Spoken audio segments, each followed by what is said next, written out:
Welcome back to another edition of the Right Guys podcast. My name is Max McGuire. Lots to get into today. Hit that share button, comment, subscribe if you haven't already. I'm testing out a new camera today, so hopefully this works. It should be a much higher quality camera. Lots to talk about today. Before we get into it, remind everyone my new book is available on Amazon, The Conservative's Guide to Winning Every Immigration Argument. Please check it out if you haven't already, along with my other books. Building quite a collection: Conservative's Guide to Winning Every Gun Control Argument and Conservative's Guide to Winning Every Abortion Argument, all available on Amazon. Appreciate all of the support. Okay, let's get into this. I try to usually avoid topics like this because if you followed the show, if you've followed me, whether it's on this show or my previous show, you know I like to get all the facts together to create a full picture of what happens, especially when you're talking about things that have policy implications. So especially when there are local stories can develop very slowly. So I try to stand back and not cover them until we really know what's going on. But this is a story we have to talk about today because the left has run to blame conservatives for a poor girl's death so quickly that they quite literally have gotten out in front of their skis, and the narrative that they're building is falling apart. But as I always say on the show, and as many people say, a lie can get around the world before the truth even has a chance to put on its boots. So it's important to cover this topic, if only for the fact that everyone else who's covering it seems to be advancing a complete and total lie. So we're going to start with talking about what actually happened, then cover how the left has spun it for their own aims, and then we're going to talk about how the narrative has completely fallen apart. So this is what we know. There's a school in Oklahoma where a girl who goes by Benedict, but her birth name, her legal name, was Dagny Benedict, that'll be important in a second, got in an altercation with a couple of girls in a bathroom.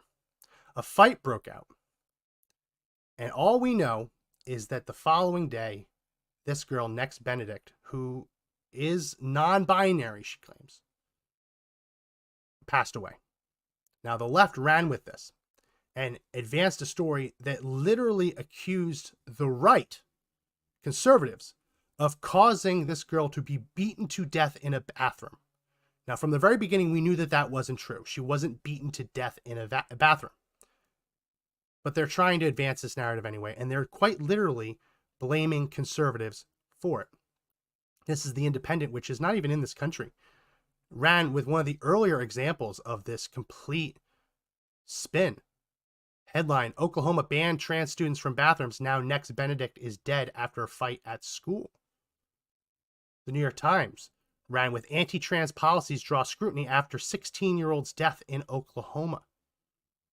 But the worst has come from the leftist influencers who don't have a big formal mainstream media platform to have to care about the legitimacy. They just put things out and they just run with it. Right? One of these influencers is V. Spahar. Now, she rose to prominence after January 6th. She did a news report underneath a desk pretending to be hiding from the January 6th protesters. So her platform, her channel, is called Under the Desk News. She has been working with the DNC unapologetically. Right? She has a management company that has a formal agreement with the DNC. And right when that happens, she starts getting invites to the White House. Literally, she's advancing DNC propaganda. And I think that there's a lot of synergy there. She agrees with far left politics, so of course she'd want to advance it. But what she's done here, and this is her TikTok channel, if you want to check out just how crazy this is, she's 3.1 million followers. So it's important. When she says something that's completely false, it's important because so many people are just going to believe it. Here she is, and we're going to pause it whenever she talks about something that's very clearly a lie and debunk it. Just want to show you just how radical we're talking here. Here we go. Here she is explaining what happened in her opinion. Right Republican rhetoric contributed to the beating death of a 16-year-old student in Oklahoma. Okay, so I'm going to pause it right there. There is no evidence to suggest that she was beaten to death. And there is no evidence to suggest that far-right rhetoric played a role in anything. but just making it up, just quite literally making it up. Just a few weeks ago, Ryan Waters, the superintendent of schools in Oklahoma, added the creator of Libs of TikTok to the school library board. Now, that has nothing to do with an altercation between a group of girls in a bathroom. It just doesn't. She is trying to create a narrative that doesn't exist. And it was too much even for the people of Oklahoma. There was no benefit to putting a woman from California who has no children in the Oklahoma school system on the school board when the entire ethos of her social media account is to attack, dehumanize, criticize, and dox queer people. That is not true. What Libs of TikTok does, as I said in the beginning, is Libs of TikTok, run by Chaya Raichik. They identify leftist Twitter accounts, leftist TikTok accounts, leftist teachers, school board administration officials, right? And take the videos that they themselves have posted and just publish it themselves so that everyone can see how crazy these people are. So it's not an issue of criticizing. It's not an issue of dehumanizing. It's just amplifying the craziness that already exists. You see, the left considers this to be an act of terrorism. We'll get to that in a little bit. But all Libs of TikTok does is identify the stuff that's already happening and making sure as many people can see it as possible. And that hateful rhetoric and dehumanizing of queer people, coupled with the broad attacks on trans children, resulted in the death of a child. That is crazy. Libs of TikTok highlighting the lunacy of liberal teachers, administrators, activists did not contribute to the death of this poor girl. It just didn't happen. She wants it to happen, but it didn't happen. That's the problem with leftism. When leftism is based on this idea that they've created a whole coalition of supporters, voters, that they have to convince them they're victims. And the problem with that is when victimization is in short supply, they have to invent it. Otherwise, the Ponzi scheme that they've created collapses under its own weight. They need to create the victimization in order to get more people and convince them that they're victims. Let's keep going. This year is next Benedict. Legal name, Dagny Benedict. They were a straight-A student who lived with their grandma, loved to draw, and loved animals. And 3 older girls in the high school beat them to death on the floor of the girls' bathroom. This is false. Not even close to being true. Not even close at all. Here is the school. The update on a student's passing. Like this was publicly available information very early on. On the afternoon of February 7th, a physical altercation occurred in a restroom at the Owasso High School West Campus.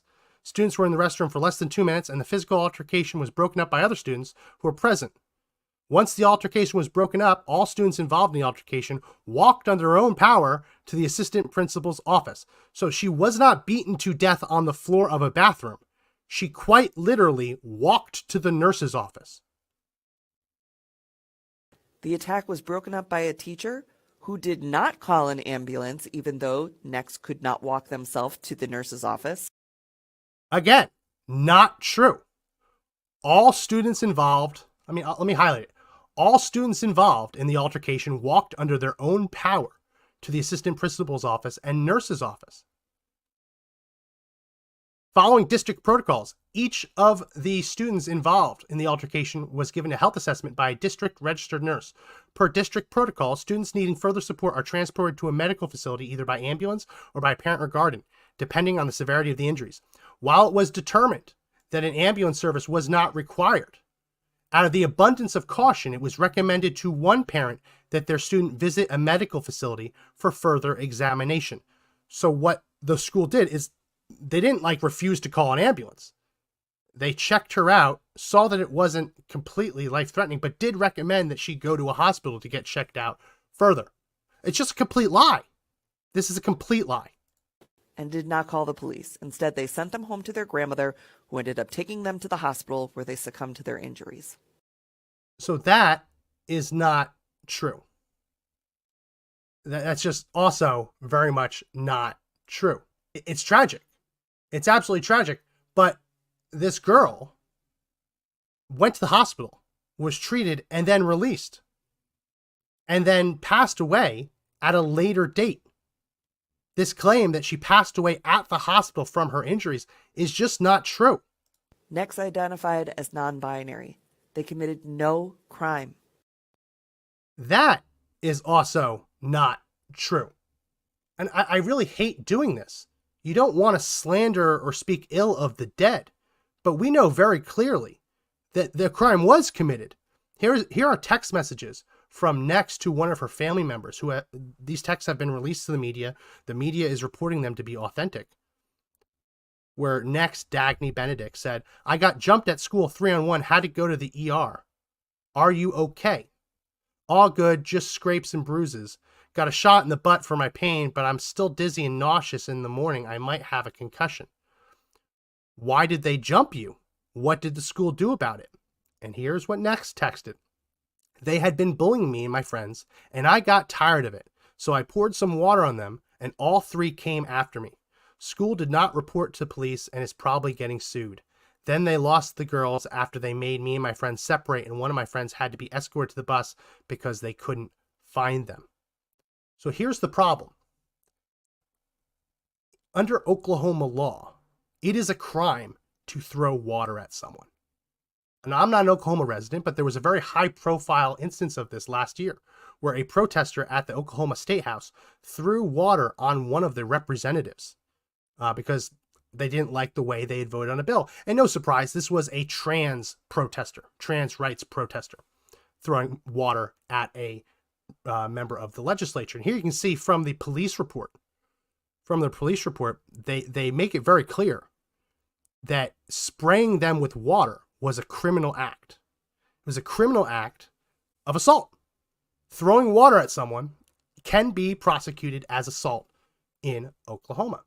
So when you see her admit to throwing water on 3 girls, they did not jump her, as the media has claimed, or as she even claimed. Jumping is suggesting that they were laying in wait and attacked her for no reason. The media is saying that they attacked her because she's trans, because she's non-binary. But from her own text messages, which the media is reporting to have received from family members, she was attacked because she assaulted someone else. She assaulted 3 people. Now, you shouldn't fight. Someone throws water on you, you don't fight them. But this narrative that she was killed because of her sexual or gender identity, when the text messages that they're presenting, her family's presenting, show that she started an altercation by an act of assault, it's just a very different narrative. It's a very different narrative. And no one should die. No one should be attacked in a bathroom. No one should die because they spilled water on someone. But this narrative that she was completely in the right and did nothing wrong and she was attacked because of her identity just isn't true. This is something that the left likes to do. They like to take statistics and boil them down and say, oh, everyone in this category was killed or attacked because of who they are. So because a non-binary girl was attacked in a bathroom, that automatically means she must have been attacked because the other person hated her for her sexual identity, gender identity. It's nonsense. The text messages that her family released prove it's nonsense. Let's keep going. You're a kid out there right now who identifies as non-binary and you're seeing this kind of stuff and it's making you feel very hopeless. Just know that there are people out here who are fighting for you, who are fighting to make sure that this never happens again.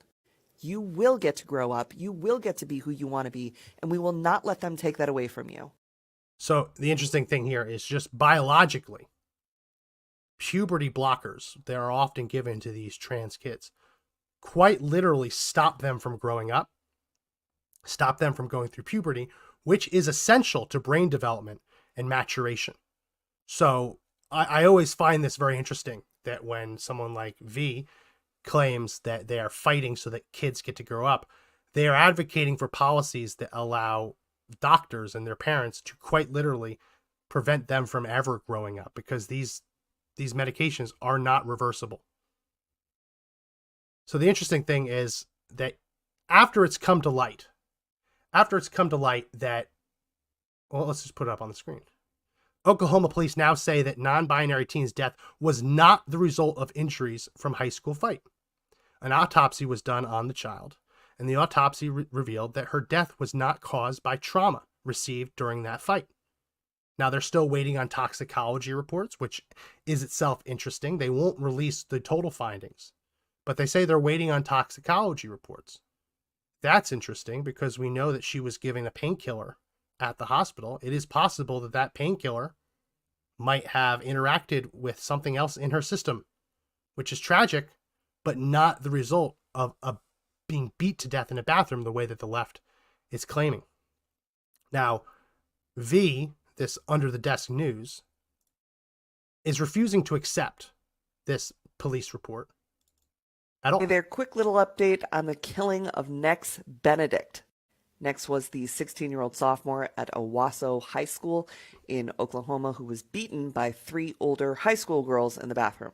Police now saying that they're just not sure that the cause of death of this child was the beating they received in the girls' bathroom, or perhaps they died of natural causes due to some potentially unknown medical issue.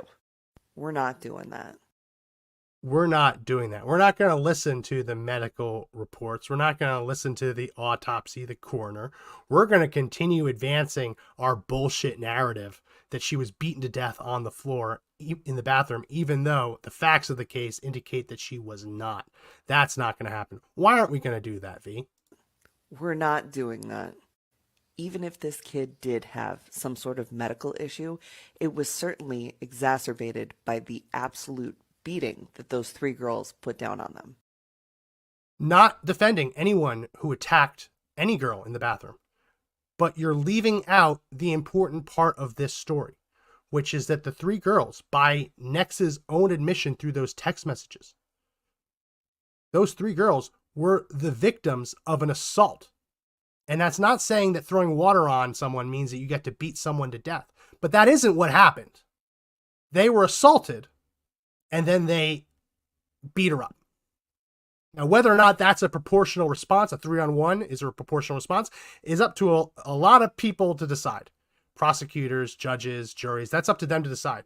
But to claim that it was unprovoked and that she was just beaten to death and beaten down on is not true. It's not reflected in the facts of this case. Well, so there's no them. There's no them doing this to her. I mean, this is kind of reminiscent of the initial autopsy report for George Floyd that said, oh no, he was not strangulated. He was not strangled. He was not asphyxiated.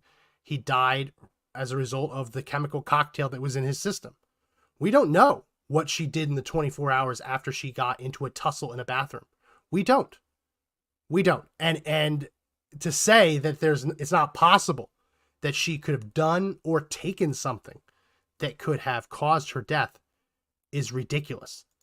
The 3 girls who beat Nex are likely underage, and I do not advocate for you doxing them, naming them, or making content about them. But if you do know who they are, please report them to your local police department or to your parents. Yeah, don't dox them, but send them to the police. It's ridiculous. It's absolutely ridiculous. I was going to show more of these, but I really don't want to. I really don't want to show any more of these because, listen, they're trying to claim that conservatives are to blame for this. That conservatives are to blame for this poor girl's death. And they highlight libs of TikTok. They highlight Haya Rachik. If they saw this show, they'd probably blame me too. And this stems from something that they believe exists but really doesn't, which is a term known as stochastic terrorism.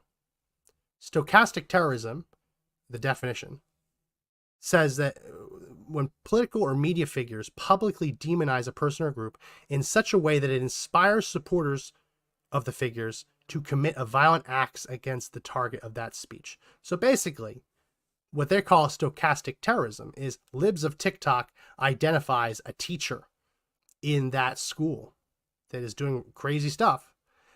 That has led these girls to become a victim of an assault and then beat someone who looked up to that teacher. It's ridiculous. It's a ridiculous causal link that they're trying to argue exists. But this is the basis of their argument, that conservatives are causing these violent actions, stochastic terrorism. The problem is that's not a thing. It might be a thing in literature, in sociology, in political science. It is not a legal concept because in the United States, we are protected by a Supreme Court case called Brandenburg v. Ohio. Now, there were laws in Ohio similar to this leftist idea of stochastic terrorism. At the time, Ohio law prohibited public speech that advocated different illegal activities. It made it illegal to advocate crime, sabotage, violence, or unlawful methods of terrorism as a means of accomplishing industrial or political reform. Now, that terrorism is actually a very simple term to define. It's the use or threat of violence to achieve a political end. That is what terrorism is. So the case of Brandenburg v. Ohio involved KKK leader Brandenburg making a speech at a Klan rally in Ohio. And he was convicted under that statute, arguing that he was advocating violence. Now, what the Supreme Court found was that no, the First Amendment protects political speech unless you can prove that two things are happening. One, that the speech is directed at inciting or producing imminent lawless action. And two, is likely to incite or produce such action. It's not good enough to say that, oh, they riled people up and that must have caused it. No, you have to prove that they intended to cause imminent lawless action and that their speech was likely to cause such action. Anything else is constitutionally protected speech. Period. Full stop. And yet when you see them go after Libs of TikTok, Chaya Raichik, they are arguing that that shouldn't be protected speech. That shining a light on the lunacy of the trans issue is itself an act of violence. This is basically the underlying logic behind Jack Smith's case against Donald Trump, that he stood at the podium on the ellipse in the National Mall, and even though he said, go protest peacefully, they're arguing that there were enough dog whistles in there, wink, wink, nudge, nudge, to encourage people to storm the Capitol. Didn't happen. It's not true, but that's the argument they're making, that Donald Trump is himself a stochastic terrorist. The problem with all of this is not just that they are disgustingly using this poor girl's death for their own political purposes, but they are themselves engaging in what they call stochastic terrorism. Libs of TikTok, Chaya Raichik, she's been bombarded with death threats in the last couple weeks over things like this, right? There have been university professors who have highlighted her. She just had her Stripe account almost suspended. She had to fight to get it back under the claim that she's a terrorist. I mean, these have real world implications. And the crazy part about all of this is the left says it's a crime to highlight the ridiculousness on the left. But they don't see anything wrong with them going after the conservatives that they're mad at. Libs of TikTok, our show, all these shows, don't demonize people. Frankly, I believe that this is a serious mental health issue that needs to get fixed. And the solution to this mental health issue, especially when it involves children, is not to buy into it and to support it, but to give them the mental help that they need rather than embracing their own delusions. It's insane, this whole issue, to see how this has devolved from a fight occurred in a bathroom, a girl died the next day, to now saying that Oklahoma law was to blame, that a Twitter user was to blame, that conservatives were to blame, that a library board member was to blame. They're putting the blame at everyone except for, tragically, the girl who started this altercation. They are blaming everyone except for the girl who started this altercation by throwing water on someone, which, yes, under Oklahoma law, when it's not done out of love, is an act of assault. It's not a fun thing to do. Say, oh, this girl died, passed away, but she started it. it's not a fun side to take. But I didn't make this text up. Media says that this text was given to them by family members. This text exchange. Very clear. And we've just seen that all of the elements of their narrative have been false from the start. She wasn't killed in the bathroom. She walked out. She wasn't carried to the nurse's office because she couldn't make it. She walked on her own. She wasn't denied an ambulance. The nurse said it wasn't severe enough for an ambulance, but recommended that her guardian take her to the hospital to get checked up. She didn't die in the hospital. She was treated, released, and was found dead the next day.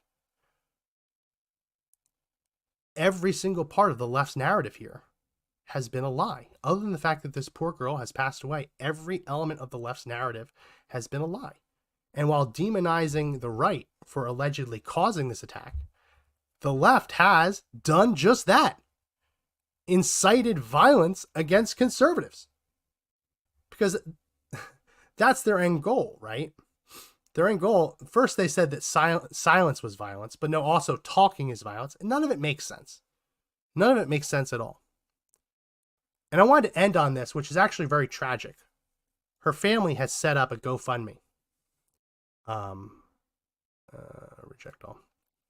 Her family has set up a GoFundMe for Dagny Benedict, which is her legal given name. I understand she had a nickname Nex, but her legal name was Dagny Benedict. It's raised $121,000. The family has been attacked by the very people who donated this money. Why? Because they had the gall to set this GoFundMe up for their daughter, for their child, for their family member, under her legal name, the name that they gave her, and not the nickname that she had invented for herself, Nex. And this led to them posting an apology. Updates on February 20th. We are at this time thankful for the ongoing support. This is her mother. This is the girl's mother. We at this time are thankful for the ongoing support and did not expect the love from everyone. We are sorry for not using their name correctly. And as parents, we are still learning the correct forms. Please do not judge us as Nex was judged. Please do not bully us for our ignorance on the subject. Nex gave us that respect, and we are sorry that in our grief, we overlooked them. I lost my child. The headstone will have the correct name of their choice. The rest of the monies will go to other children dealing with the right to be who they feel they are. In Nex Benedict's name, God bless. So this family set up a GoFundMe, and they were bullied for using their child's legal name. And as parents, we are still learning the correct forms. No, as parents, you gave the child that name. Unless the child has gone through the legal process of changing their name, that's their name. I'm sorry that they have a nickname. That's their name. And it is just insane to me to see that the very people who are claiming that bullying caused this are bullying this poor girl's family members, mother, for having the audacity to call her child by the name that she gave her. Well, I want to cover this. Camera went out a couple times. Browser froze a couple times during this, so I'm going to have to edit it down. So I'm sorry if there's little cuts and pieces here, but that's going to be it for this edition of the podcast. I wanted to cover this because it's a story that's rapidly developing. We'll know more in the coming days about what happened. But it's been ridiculous to watch the left take this, inject their own narrative into it, and use it to attack conservatives. That's what they do. That's their brand. And it's important to fight back against that, not to sully the name of this poor girl who died, but to make sure that this narrative that they're advancing doesn't lead to real world harm. The very thing that they claim happened, the left is trying to instigate that. Because Libs of TikTok, Haya Rachik, is receiving death threats over this. And it's important to set the record straight. Well, that's going to be it for this edition of the podcast. If you like the podcast, make sure you subscribe to the audio edition. Mr. Producer Josh will be back on Monday, so tune in for that. He'll be back on Tuesday, so he'll be on the Wednesday podcast. Tune in for that. Make sure you subscribe. Check out my books on Amazon. and share. We want as many people to see this as possible. That's going to be it for this edition of the podcast. My name is Max McGuire. Remember, everyone, that the fight to take back our country is not over yet, but the only way we win is if we all stand up and fight together. See you next time.